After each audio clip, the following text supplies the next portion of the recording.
Salut les copains. Je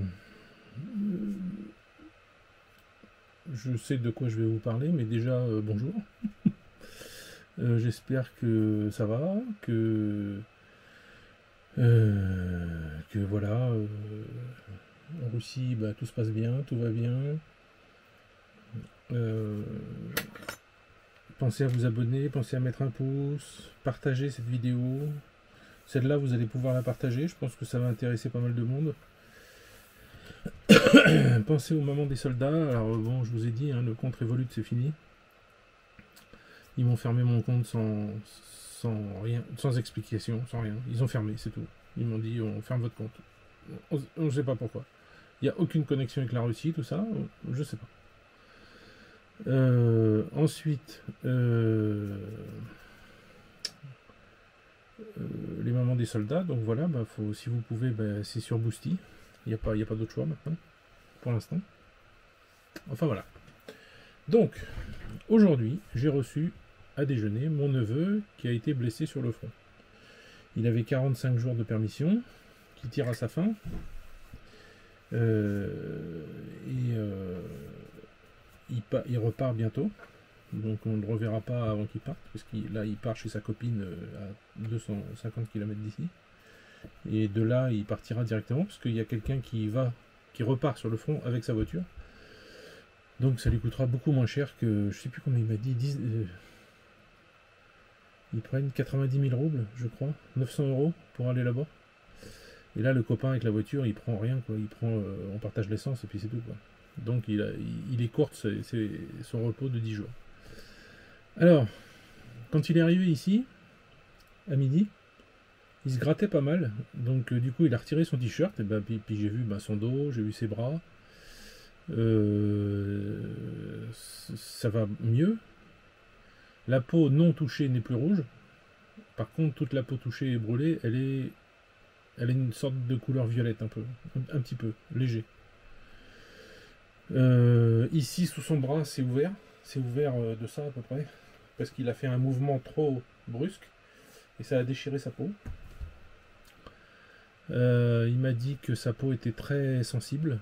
Ben, j'ai dit, c'est bien avec ta copine, ça, c'est bien, si elle te frotte doucement la peau, tu vas sentir toutes ces caresses dans le dos. Et il me dit, mais il dit oui, c'est vrai ça.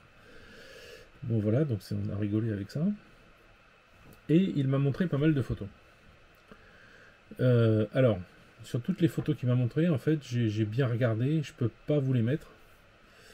Je peux pas vous les montrer parce que soit on voit des visages, soit on voit des lieux, soit on reconnaît des lieux, soit... Donc je peux pas.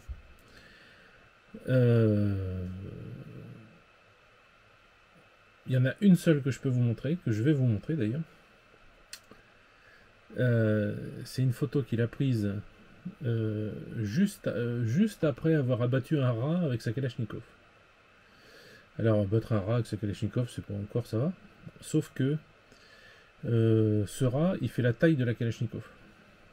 Je sais pas si vous vous rendez compte. Alors ce que je vais faire, je vais couper la vidéo là, puis je vais vous mettre la photo tout de suite.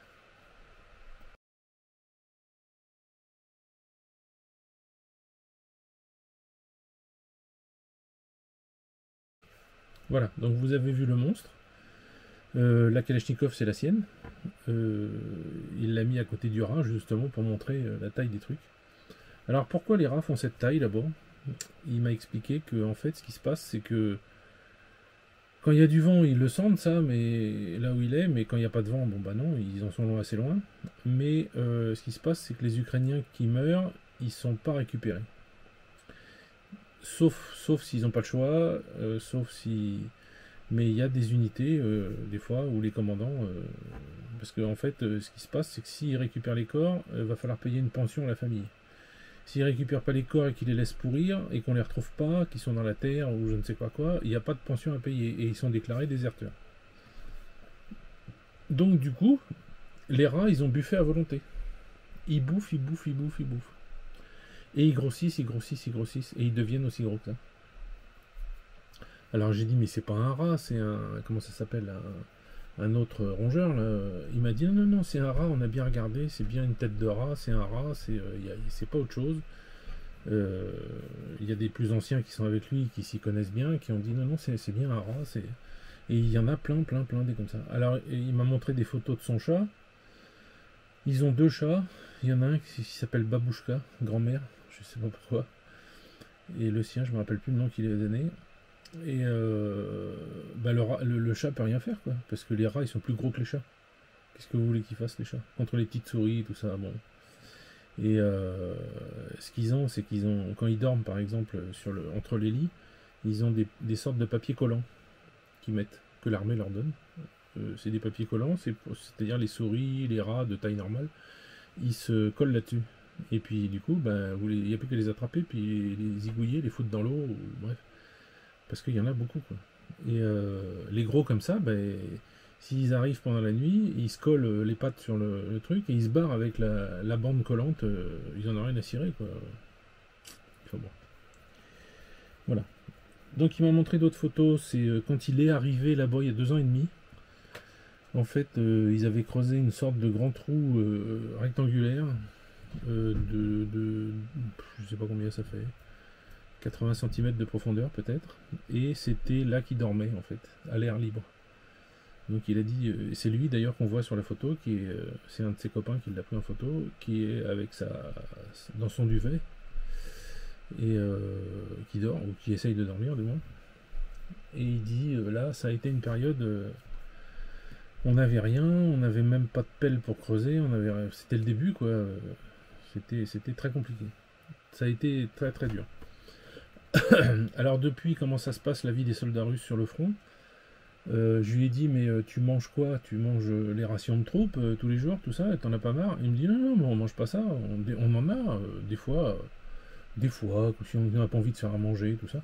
Mais sinon, on va acheter à manger, on va au magasin, on a une voiture, qui est dédié à sa section, et ils prennent la bagnole.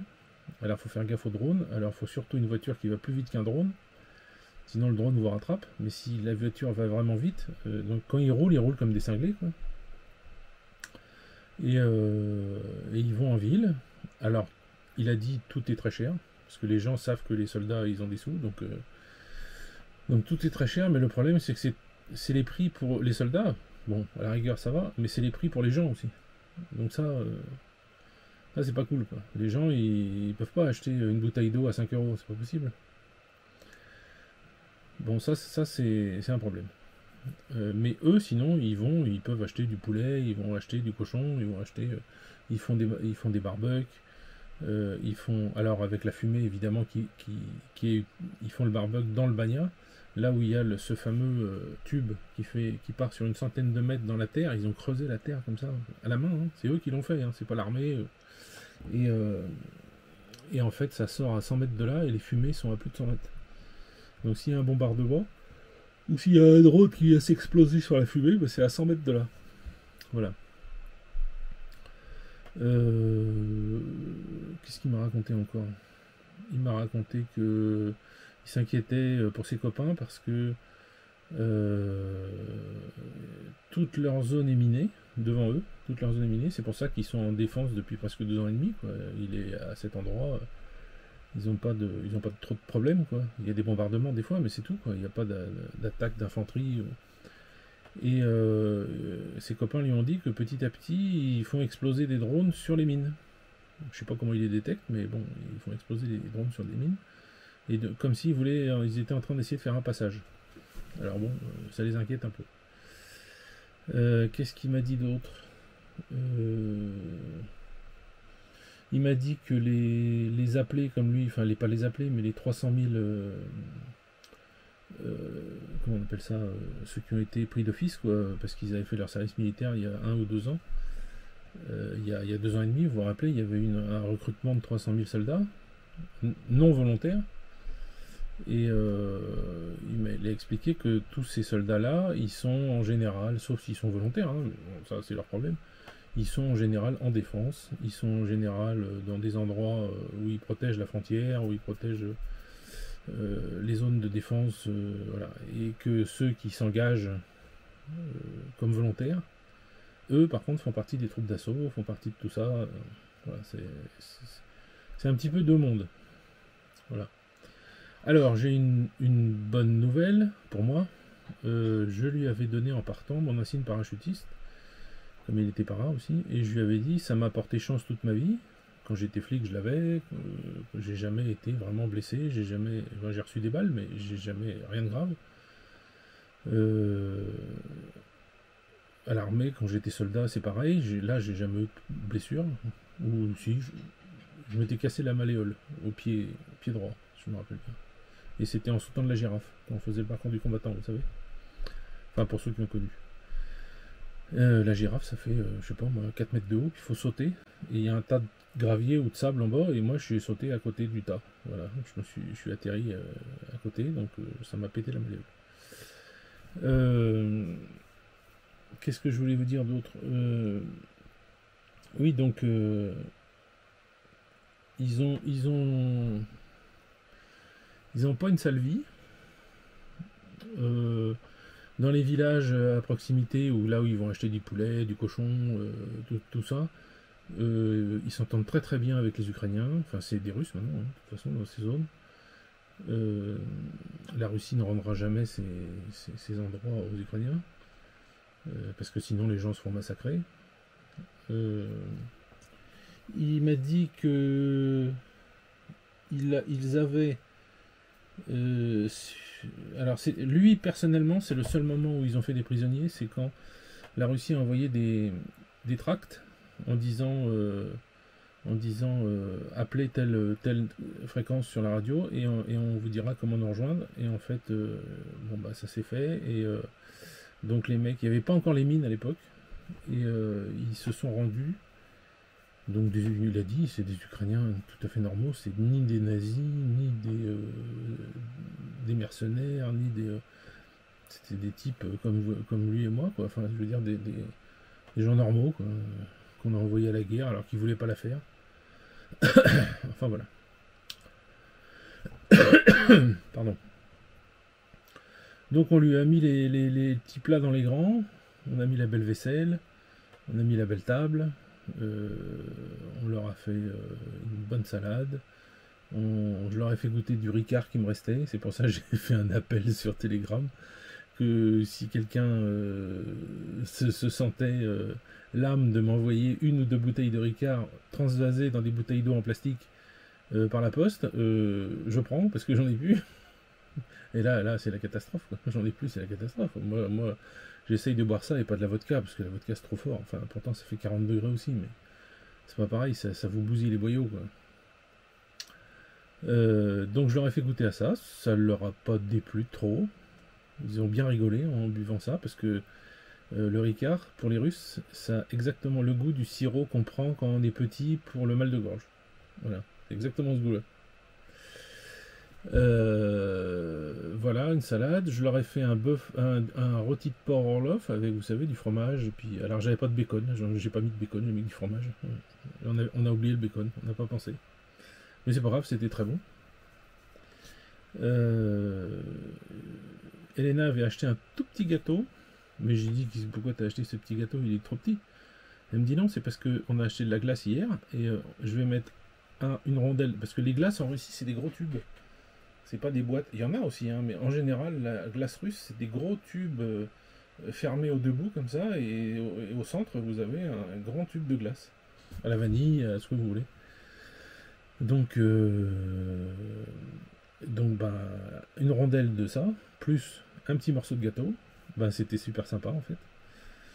Voilà, donc ça leur a plu. On a été voir les chèvres, on a été voir les poules, on a été dans le champ, on a été se promener. Il y a les vaches qui sont venues dire bonjour, donc voilà. Et puis, bon, moi je l'ai trouvé avec un moral très bon.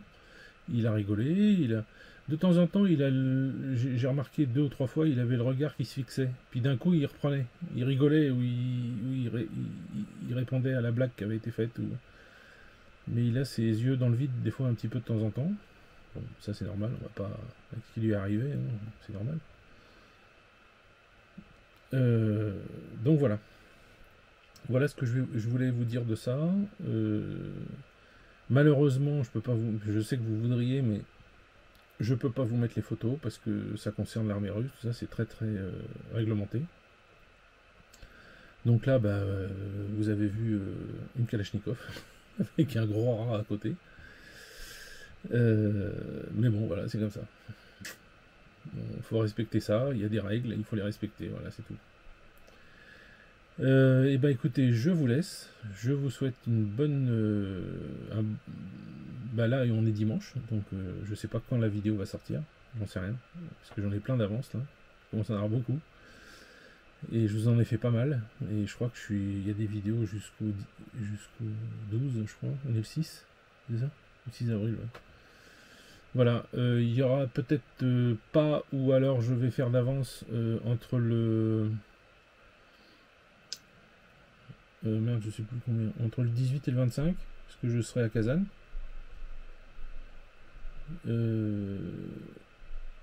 Et puis voilà, donc j'aurai pas le temps là-bas. Donc voilà, c'est tout ce que je peux vous dire là-dessus. Et ben je vous laisse, et puis je vous souhaite une bonne fin de journée, si c'est le soir. Ah bah non, la vidéo, je les mets en général à minuit, donc et parfois vous êtes déjà presque 2000 à voir mes vidéos à 7h du matin quand je me lève, ou à 6h du matin quand je me lève pour les faire pour les animaux, donner à manger. Je jette un œil et je vois qu'il y a déjà 2000 personnes qui ont vu la vidéo. Donc il y en a qui dorment pas beaucoup en France. Hein. Ou alors peut-être c'est des gens comme mon copain qui est dans la police, peut-être quand il fait la garde à sa compagnie la nuit, il regarde les vidéos. Donc c'est peut-être ça que vous faites. Il y a peut-être des vigiles, ou des métiers de nuit comme ça, ou des infirmières. Les infirmières. Une grande histoire avec la police, les infirmières. Vous savez que le monde de la nuit que j'ai connu pendant presque 25 ans, en étant flic, enfin pas 25 ans, j'ai fait 11 ans de nuit, donc pendant 11 ans, c'est un monde où il y avait des flics, des infirmières et des boulangers. Et en général, les flics et les infirmières, ils se mariaient. Parce que la nuit, quand c'était calme, on allait à l'hôpital, et puis on allait dire bonjour, parce qu'on connaissait toutes les infirmières, vu que quand on ramenait des blessés, quand on ramenait des mecs bourrés, enfin bon, elles étaient là.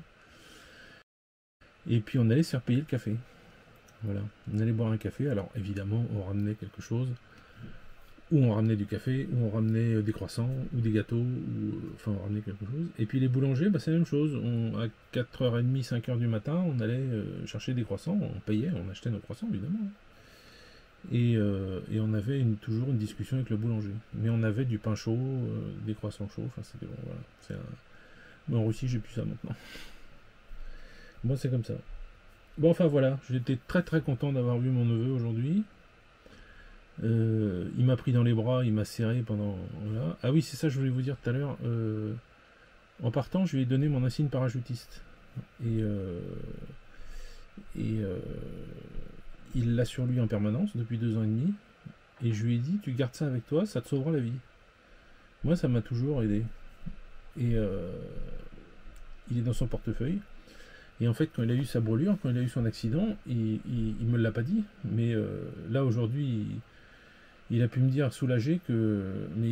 alors, avant, il pensait avoir tout perdu, quoi. Ça avait brûlé, tout ça. Et en fait, là, ses copains lui ont dit qu'ils ont récupéré ses affaires qui étaient... et ça n'a pas brûlé, en fait. C'était de l'autre côté du lit. Donc, son portefeuille avec l'insigne para dedans, tout ça, c'est là-bas. Et je lui ai dit, tu vois, ben, c'est parce que tu avais cet insigne avec toi que tu as été... que quelque part, quelqu'un, Dieu, ou je sais pas qui, t'a fait tourner le visage vers le mur et que tu as été brûlé dans le dos.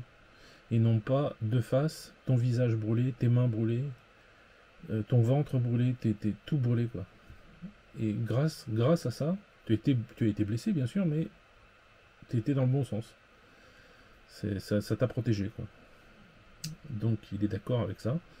Et il était très content de me dire que ses copains, au téléphone, lui avaient dit qu'ils avaient récupéré ses affaires. Et que tout était là, il n'y a pas de problème, il lui gardait, c'était là. Et quand il reviendrait, tout serait là pour lui. Voilà. Donc je pense qu'il s'est fait des amis pour la vie, hein, là-bas, hein, de toute façon. Alors j'ai oublié, je ne lui ai pas demandé si c'était des gars du coin. Si tous ils étaient du coin, parce que quand il est parti, le jour où il est parti, moi je l'ai accompagné au départ. Il y a eu une cérémonie, etc. Le maire qui a parlé, les officiels, le commandant de la place, enfin tout ça. Et ils étaient, je sais pas, ce jour-là, il devait être une vingtaine, parce que c'était sur plusieurs jours. Et j'ai oublié de lui demander si c'était des types d'ici, quoi. Parce que si c'est des types de partout en Russie, bon bah ils vont pas se revoir après en général. Mais si c'est des types du coin, ils vont se revoir. Et ça c'est bien ça. C'est un peu comme les Russes, vous savez, quand ils vont à l'école pendant toute leur vie. Et d'ailleurs j'en ai parlé à Elena hier. Je trouvais bizarre que ça faisait longtemps qu'ils n'avaient pas fait un repas. Elle me dit ouais c'est vrai, il faut qu'on y pense. Euh, Pendant toute votre vie, vos camarades de classe que vous côtoyez pendant presque 10 ans, et ben c'est vos amis pour la vie, quoi. Donc voilà, c'est ça qui est bien ici. Et c'est ça qui est mal en France, qu'ils ne fassent pas ça. Euh, Ils veulent de l'individualisme, ils veulent détacher les gens les uns des autres, et c'est pas bon, c'est pas bien. Le système scolaire français est absolument nul. Bon bref, on va pas parler de ça là. Allez, je vous laisse. À plus.